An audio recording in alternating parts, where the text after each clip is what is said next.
welcome back to Mouthing Off with Mike. We are back for the second installment of the final tour dates on the John Cena Farewell Tour. Ladies and gentlemen, the last time is now for John Cena, but this could be your first time here on the Farewell Tour MIKECAP. And it is, in fact, the first time we will get to bring this esteemed wrestling podcaster here on Mouthing Off with Mike on the MIKECAP. He was live in Indianapolis, Indiana this past weekend for ESPN's debut with Wrestlepalooza and John Cena's final match with the Beast Brock Lesnar. He is Mr. OTM Kyle from the OTM Podcast Network on the Mark Podcast. Ladies and gentlemen, Mr. OTM, how are you, brother? Mike, it is so awesome to finally be here. I know we have discussed this numerous times, trying to link our busy schedules up, but it's very fitting that we're doing this and talking about my favorite wrestler of all time, John Cena. So glad to be here, my friend. Fantastic. And once again, glad to have you. We finally worked out the schedule. We worked out all the bugs. We were able to sit down here tonight and talk professional wrestling, but not just talk about professional wrestling. We are going to talk about, by far, arguably the greatest of all time, the greatest professional sports wrestler entertainment of the modern era, Kyle's favorite professional wrestler, John Cena, the never seen 17. Kyle, Mr. OTM, I feel like I should address you with your formal. I was going to say, that's just a nickname I gave myself. So I feel like anybody that gives themselves a nickname is kind of a loser. So basically, I just called myself a loser, which is okay. Listen, you're not a loser in my book. The nickname has been decided. MOWM, Mr. OTM, MOWM/OTM. What more? Couldn't ask for more letters, better letters. It all ties. This is kind of like the Mega Powers coming together. I feel like I need to reach across my screen and grab your hand, brother. Shake my hand, brother. I love it, dude. See what? I knew it. This is a tag team made in podcast excellency here. Mr. OTM, you were live, in fact, in Indianapolis, Indiana. For Wrestlepalooza, the mega debut of ESPN hosting WWE premium live events. Before we get into John Cena and Lesnar, the match here that we really are wanting to talk about, thoughts on Wrestlepalooza? Because I know you got a lot of them. I do have a lot of thoughts. So going into it, I think there was just a lot of buzz and excitement from the wrestling community as a whole, because this is a big deal, as we talked about a little bit before we hit that record button.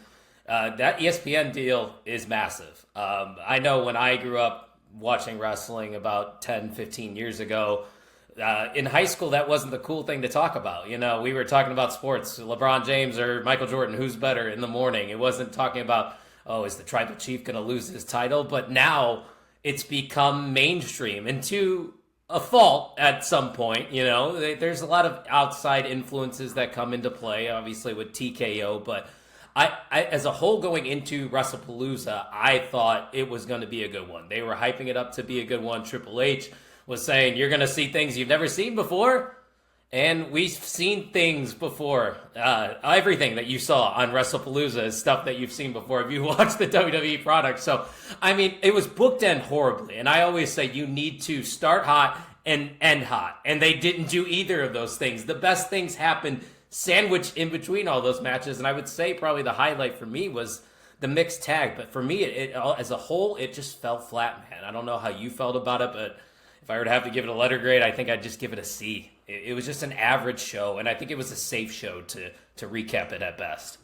You know, after finally watching it back and getting to see everything, I would honestly say this was a Saturday night's main event with different colors, you know, on ESPN. That's what it really felt like. There was nothing major. Nothing really.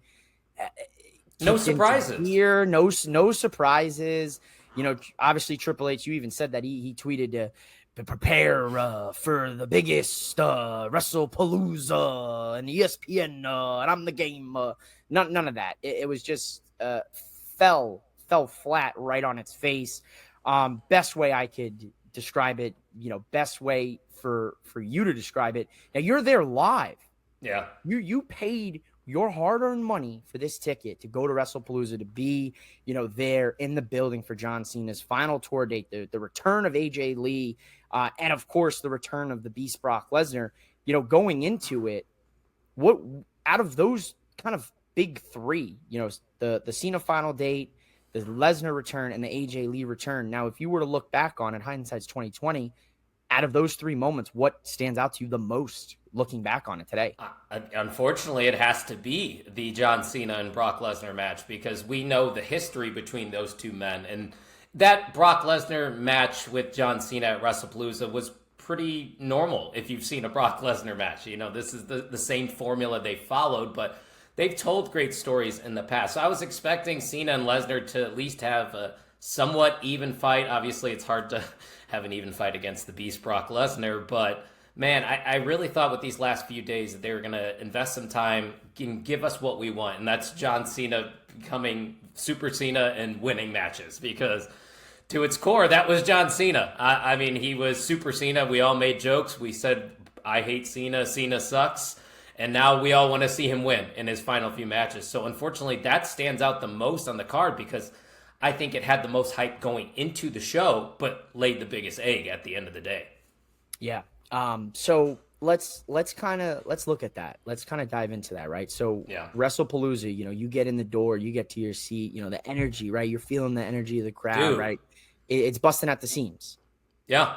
I mean, they had the setup too outside. Like, I don't know how familiar anybody watching is with Bankers Life Fieldhouse in Indy, but they do have this like convention area to the side where there's basketball courts usually, but they took down the basketball hoops, and that's where all the ESPN was set up. Like, Sports Center was there, the pre-show. It was all under one roof. So it was literally right next to the stadium. So maybe that's why I had more fun at Wrestlepalooza, because I got to experience the ESPN of it all. Like, ESPN had their own tent where you could line up and get your own free ESPN t-shirt with the skull on the back from Stone Cold Steve Austin. So that was pretty cool. So I liked the atmosphere around it. It kind of felt like you're going to a Final Four or you're going to the Super Bowl. So the hype was real. I mean, they made it feel like a big show, and you even saw it with the introduction to ESPN's audience. They really, showed a deep history of the WWE and the connection to ESPN. So yeah, it was a crazy atmosphere, and for the show to just kind of be underwhelming was disappointing. Yeah, and that's the tough part about this is that match kicks off the show. You said it, right? The most important part of a wrestling show is the beginning and the end. Those are your kick it off, finish strong. And we start off with John Cena versus Brock Lesnar, and we start off with one of the best entrances we've got on the retirement tour, with John Cena coming out with all the little kids dressed up like him, which is, tears at the heartstrings, only to be followed up by an absolute domination by the Beast Brock Lesnar. How did that feel in the crowd? How did that feel for all of you? So I don't know what it was like to be in the crowd when The Undertaker lost his streak, but for me personally, as someone who going into this match was dead set John Cena was winning no matter what, I had no doubts in my mind. It felt like The Undertaker just lost his streak, because I sat there in complete silence. Sure, there were some people around me reacting, but the general consensus of the crowd was just shock, because I don't think any of us expected it just to be a glorified squash match. I think that's really what it was, because John Cena barely got any offense, and you said it. He had a great entrance. Of course, you got to make the kids cry, too, with Brock Lesnar beating the hell out of him. But, man, it was just crazy atmosphere, and not a good one either after that match. It was like, okay, what's going to be next to bring us back up? And the Usos tried to do it, but I still don't think it ever caught back on. So they killed the crowd right there at the beginning of Wrestlepalooza, at least in my eyes. Wow. Interesting. I mean, that's like I said, this is the perspective that you guys are going to be able to get from Kyle, because he was there live in living color, right? Let's talk about the other partner in this dance here, Brock Lesnar. We obviously know the things surrounding Brock Lesnar, and I've talked many times about this on my platform. It's something where I'm not a professional. I'm not a legal expert. I can't give insights into these things. I can only hope and assume that a billion-dollar company like the professional wrestling industry and WWE and TKO, there's checks and balances in place. What was the crowd's reaction to Lesnar? Were they cheering for him, or were they all kind of like looking at each other like, is this acceptable? What do we do here? And I think that's what I'm kind of dealing with as a fan, because I understand the value of what Brock Lesnar brings to the WWE. I just don't think if the current wrestling scene needs Brock Lesnar in WWE, if that makes sense. I'm not saying I don't want him, because like I said, I get it. Brock Lesnar is probably in the best shape of his life too. Visually, physically, he looks the best he's ever looked, you could say. But man, I just don't think he's needed in today's wrestling scene. There's so many big names right now in the WWE, specifically in the main event scene, to where I don't think you need a Brock Lesnar anymore. I don't know how you feel about that, because I don't know if you're a Brock Lesnar fan, but I never was a fan of his, is what I'm saying. So I see the bad and I see the good. I'm tough. I'm 50-50 on him, where I like what he brought to WWE. I do agree in your opinion that he's not needed in this landscape. We have guys that I think can do more than what he can do and what he can bring to the table. Braun Breaker, Oba Femi, right? Two names. Oba was the first name that thought of right away. Yep. Exactly. Kyle hosts the NXT night shift Tuesday nights after NXT. You can catch it there. Give you all his thoughts on NXT. It's a great show. Highly recommend it. Thank you. Nice cheap pop there. Mick Foley would be proud. Look at you. Effortless. And this guy says he has no broadcasting experience whatsoever. I call cap. Listen. That's why it's my cap, because that's why the mic cap. Yeah. I'm capping. That's what it is. So good thoughts there on the Lesnar thing. It's been something I've wanted to ask people who have seen him, now. Dude, I'm sorry to cut you off, but I was there when Lesnar returned. I was there in New Jersey for SummerSlam. Oh my God, that's right. I experienced that initial shock. That reaction was one of the loudest reactions I've ever heard in my life. And I could say it confidently, 2 of those are this year. That one and Alexa Bliss at the Royal Rumble in Indianapolis were 2 of the loudest pops I've experienced. So I think more of the SummerSlam reaction to Brock was just general shock, not excitement. Maybe there was a little bit of excitement in that crowd, because there was people going crazy, but it's drastically different from Wrestlepalooza to SummerSlam. Now that we know Brock's around, I just don't think majority of the audience cares. No, it's just something like that. I mean, I know one fan in particular was very happy that Brock Lesnar appeared at SummerSlam. Brock Lesnar guy who built his entire he was there at Wrestlepalooza. Personality I saw him, on Lesnar, and he had a whole little identity crisis, which that's what he's still wearing that shirt, so he's not wearing out the gimmick anymore. I don't know how many shirts that guy's got. Has he got a closet full of them? Is it the same shirt these last 13 years? It's got to be. It's like Arthur, where he just wears the same outfit every day. Same outfit. So interesting perspective here from, Mr. OTM. 5 dates remain.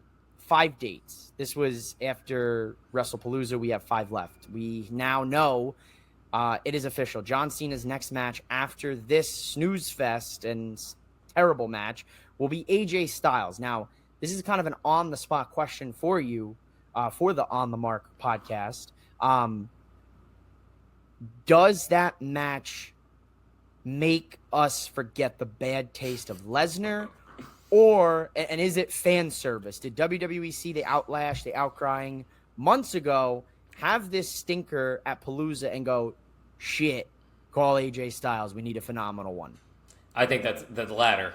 John Cena even has been tweeting it out. I think he realized that whatever decision, whoever decided on it for him to get squashed, was probably the wrong decision. He saw the uproar on the internet, so he sent out a couple feelers, seeing the interest of Styles versus Cena. And man, you think of AJ Styles once he got to the WWE, everybody knew John Cena was the guy. He was the number one. But AJ Styles was the closest thing to John Cena at the time. So their feud together was electric. The matches that they had, I go back to the one, I believe, at the Royal Rumble, one of my favorite John Cena matches of all time. So the fact that we are getting that, I think, is WWE saying, oh, we're sorry, we messed up. Here's this match that we know you guys are going to like. But I'm warning you all right now, I don't think the Lesnar-Cena thing is done. There's, like you said, there's still dates available. Lesnar signed a multi-year deal. Unfortunately, I think they are going to go back to that, and John Cena maybe beats Brock Lesnar, gets revenge in one of those last dates. But seriously, show of hands, who wants to see that? I don't really care. I said it on my predictions for Wrestlepalooza. I said I don't think there's not a single soul that asked for this match. You know, not me, not you, not other fans, not the souls and the Funkos behind me. I even said that at that time. Like I don't think anybody really wanted it. Interesting kind of side to this here with the Cena Farewell Tour. How do you feel about it as a whole right now? Not great. I think we all would agree that the heel turn itself was awesome. The execution of it was perfect. And then everything else after that followed was like you motioned downhill spiral. And a lot of that was outside factors again. I think with The Rock and Travis Scott, that stuff just never connected and worked out. So that was a complete disconnect for the entirety of his heel run as champion. So I think just it got to a point where all these crowds just wanted to cheer John Cena. So they're like, okay, might as well just flip him back and turn him into a babyface. So there really was no plan, I think, from the very start. I think they just said, hey, what a moment it would be if John Cena were to turn heel. And what a moment it was. It's just that every single thing that followed it, and granted, we did get a few good matches. His match with Logan Paul was very good. And the things that we've been getting as of late, Sami Zayn was another good match on SmackDown. But, dude, just a total failure. And it's unfortunate, too, because, like we said, arguably the greatest of all time. And in his final year, you didn't really do him any justice, because I think John is not at fault in this because he did all that he could to make it work. Do you feel like John hasn't really been pulling his card? Like he hasn't been pulling the I'm John effing Cena. He probably did just now with this AJ Styles match. Has to be. He's online. We know he's online. We know, like, you know, people are telling him, whether he's the one physically online on the internet or if someone is telling him at this point, because he is that acronym of celebrity, you know, and media personality. Do you think, last kind of thing on the Farewell Tour, and we'll talk a little bit about just Cena's history and some of our favorite moments, but do you think with 5 dates left, is this salvageable? Can you salvage this so that when we get to December whatever at Saturday night's main event in, what is it, DC? December 13th. Yeah, I don't know where December it's at, 13th in DC. I think it's DC. Do you feel when we get to that date, will they have salvaged this, or do you think it's too far gone? It is too far gone. I don't think there's any saving this, but I think we're all just going to keep pushing that to the side and just try to enjoy the last couple days that we got left. That's honestly what I've been doing, because you know me, I try to be as optimistic as possible with professional wrestling as a whole, whether that's WWE or AEW. I watch all kinds of wrestling, but like I said earlier, John Cena's my GOAT. So I'm just trying to take all in the good stuff and ignore all the other stuff that doesn't make much sense. So let's just push that all to the side. I think we're all just going to be like, you know what? Here he is. Let's take it all in and just enjoy it. There's no saving it at this point. There's nothing that WWE really could do in these last 5 days other than maybe have Obafemi answer John Cena's open challenge that I've wanted for the past 6 months. I've been trying to speak that into existence, but it's not going to happen. I just don't see the connection between Oba and John Cena, but that would be the guy I definitely want to see face off against John. He's certainly at the top of my list, and my list is very very long, and we don't have as many dates of length of my list at this point. You said something really great, which is you always try to be positive about wrestling, and I'm the same way. I try to be positive. I'll call it out like I see it, but sure, for the most part, I want to talk about the positive things, and let's kind of transition here into some positive things. Let's talk a little bit about John Cena. Kyle, you mentioned earlier this is your favorite guy. You've been watching him since you were a kid, just like I was. You know, he's one of my favorites, absolutely. Any notable favorite moments that you just love that you want to share with the people?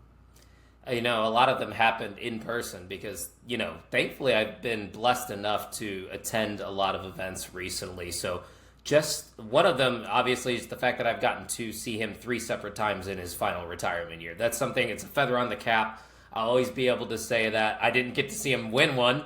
He lost every match, so he lost the Royal Rumble. He lost at SummerSlam to Cody Rhodes, and then he lost to Brock Lesnar. So I guess you could say I'm the John Cena jinx, guys. Blame me for all of this. But that, I mean, yeah, this last year as in itself I will, cherish. But fun story, actually, how I got into wrestling was my brother, he has Down syndrome. He's a couple years older than me, and I saw him watching Monday Night Raw, like in 2011, and I was not a wrestling fan. But I knew who John Cena was. I saw John Cena on my television screen, and he was feuding with R-Truth, headed into Capital Punishment. So I kind of just tuned in for a little bit just to hang out with my brother and watch it. And I'm like, okay, this is what he's into. Maybe I'll buy the next pay-per-view. The next pay-per-view just so happened to be Money in the Bank, Chicago, Illinois. And so that always is going to hold a special place in my heart. But I also think it's my favorite match of all time. And it has my favorite wrestler in it. John Cena versus CM Punk, Money in the Bank 2011. Perfect storm. The story was there. CM Punk was going to leave the company with the title. And John Cena is that ultimate babyface. But it's Bizarro World in Chicago because they worship CM Punk in Chicago. And John Cena gets booed out the building. You rarely ever got to see that. So that is definitely my favorite match. Probably my favorite John Cena moment, honestly, is Money in the Bank 2011. Just him being the good guy in all of this and trying to, stop CM Punk from getting his moment. I know he was unsuccessful in doing so, but man, it was just a fun time for me to start right there with that Money in the Bank story. That's a great starting point. I love that, dude. Money in the Bank, that is one of my favorite all-time matches, feud stories of John Cena. For me, I got to give you everything that they did with Edge and John Cena. With Edge getting tossed in the Long Island Sound, with Cena's father getting slapped, with Cena coming through the hotel room with him and Lita, to me, growing up, that was like my earliest recognition, recall of wrestling was Cena and Edge from 2005 into 6. That See, right there, that's what stinks is I missed that. I missed that era. So to me, it's like Cena, Punk, Cena, Randy Orton, Cena, Styles. Those were the three big feuds. But another thing that I didn't even mention that I loved about John Cena was the U.S. Open Challenge. It just created so much opportunity for up-and-coming stars that are now in the main event, like Kevin Owens, like Sami Zayn. So that's a great memory right there of John Cena, is him. A lot of people would say he's burying talent, but in that era, he was definitely elevating talent. A lot of the times, we look back and we will look back at some of the Cena stuff and people will say, oh, well, he buried this talent or he buried this talent. To be honest, if the talent really wasn't there and you're going up against John Cena, you're going to feel buried. You're going to feel like you're getting buried because John Cena is larger than every wrestler you will come across in professional wrestling. And if you're not a guy that's like Austin Theory is a good example. Austin Theory locked toes with him at WrestleMania and he was never the same. And it happened all through the history, where if you just don't have it, you're going to get exposed by a guy like Cena. And he's exposed many people, even Roman Reigns. Yeah. He exposed the big dog back, 10 years ago now. But that probably made Roman better because of it. He got called out on his bullshit. Hey, you want to hang with the big dogs? Dude, you're going to have to cut a better promo to that. He's like, okay, I'm the tribal chief now. And then, fast forward 10 years later, here we are, the third longest reigning champion in history, Roman Reigns. What a reign that was. I know that's not what we're here to talk about, but man, that was fun. Hey, listen, I got to see, looking back at some of my appearances, I got to see Cena and Reigns SummerSlam right after the pandemic. Oh, wow. In Vegas. Okay, that was in Vegas, yeah. And who happened to show up at that end of that match too? Brock Lesnar. Look at us, just being a part of Brock Lesnar moments, and we didn't even want to be a part of them. We didn't even want to be involved in them. I love it, man. Look, Wrestlepalooza may not have been great, but you got to see John Cena's a third time on the Farewell Tour. What does that mean to you as a fan and a lifelong fan? It means everything to me, man. Because as you know, this is my number one love, professional wrestling, and I know I've said it a million times, John Cena being my favorite wrestler, it's like, I want to be there for the ride. And like I said, I have the luxury of doing so. I'm financially stable now. I'm a grown-ass man. I don't have to ask my parents for these money for tickets. I can go do it on my own. So I just wanted to be a part of it in some way, because if you're at the shows, it does feel like you're a part of the run in a weird way. As corny as that sounds, you see other people buying the city-specific John Cena t-shirts, and that fills up the entire stadium on this run. And we look at the heel turn and the run as itself, it wasn't good, but at least it did bring Cena fans together for that final run, which I think was what it was all about in the long run. So I don't think it's a total failure. To summarize everything that we kind of talked about today, I think, has it been a failure in some aspects? Yes, but in the grand scheme of things, I think at the end of the day, we're all just going to enjoy these last couple of days. So let's do that. We got 5 left, and we're gonna wrap it up here for you and send the people home happy. Before I let Mr. OTM plug away at everything that he does and all of the incredible. How much time do you have, by the way? I listen. However much time you got for me is what I'll take. But last thing I want to ask, and then you send the people home. But we have these 5 dates left. We know AJ Styles is next at Crown Jewel in a month. What else would you like to see on this tour for you personally? Well, I said it earlier, Oba. But to give you a different one that I've been seeing, and you probably would maybe agree with me, is Dominic Mysterio. Absolutely. Because John's never held the IC title, right? Nope.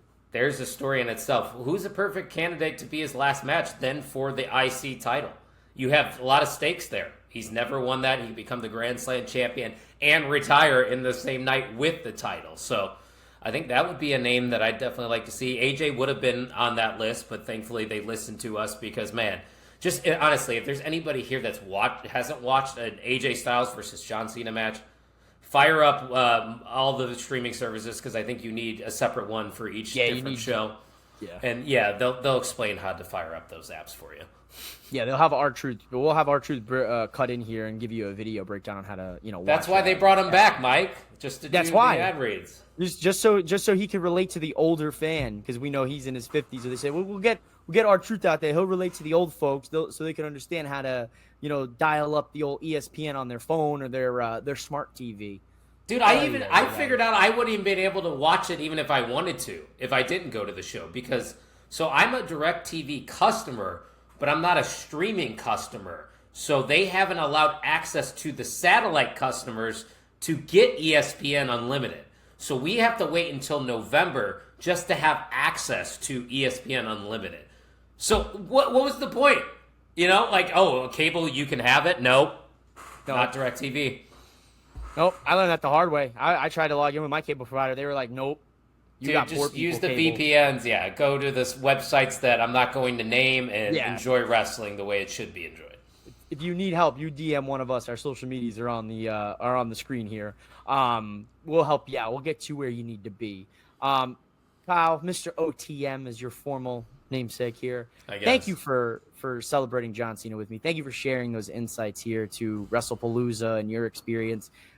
Send the people home. Tell them where to find you. Tell them what you're about. It's your time. The stage is yours. Guys, you can find me at a lot of places. We're doing a lot of things over here. Of course, Mr. OTM being my main podcast, the On the Mark Wrestling podcast. I host that with my friend Ian and Tucky. We've been doing that now since 2019, so 6 years running. We are live every Thursday, mainly talking WWE. We'll touch on AEW at times. Don't really get into the independent wrestling scene, but like I said, we are live every Thursday. That's at 7 p.m. Central. That would be 8 p.m. Eastern. And then I just started another show, another podcast on Tuesday nights, like you mentioned earlier, NXT Night Shift. I recap that with my other half, Jay Gold from the Indie Wrestling Guide. He's another great wrestling content creator. Make sure you check him out. I know you're not too familiar with him, but I might have to introduce you to, and I might have to talk to you too after this, off the record, by the way. But that's my second podcast at NXT Night Shift on X and on all the socials. And then, of course, if you want to check out the Main Event Wrestling Network, I am the founder of that network. We have a bunch of podcasts, blogs, just overall, just a conglomeration, I guess you could say, of wrestling content creators. We got something for everyone over there, and that's at mainevent_net on all the social media accounts. But if you guys want to follow me at 2SweetKyle, that's the number 2 on X, Sweet Kyle. 2SweetKyle, Mr. OTM, the man who wears 1,000 hats. Thank you because I'm bald. Sorry, I had to ruin your outro by there's not anything under here, guys. That's why I'm a man of a million hats. Listen, he's the only he's a better ball than Ricochet. We'll leave it at that. Listen, Ricochet will take your money. Mr. OTM will help you if you need some money. I remember when you lent me that money, and gave me your Ferrari so I could, impress that girl. That's right. But yeah, by the way, I got to get that back in a couple weeks. I got you. Don't worry about it. Guys, make sure you go subscribe, you go follow all of those at Too Sweet Kyle, at the main event _net, at the NXT Night Shift. Go show Kyle and his family some love in the podcast wrestling world.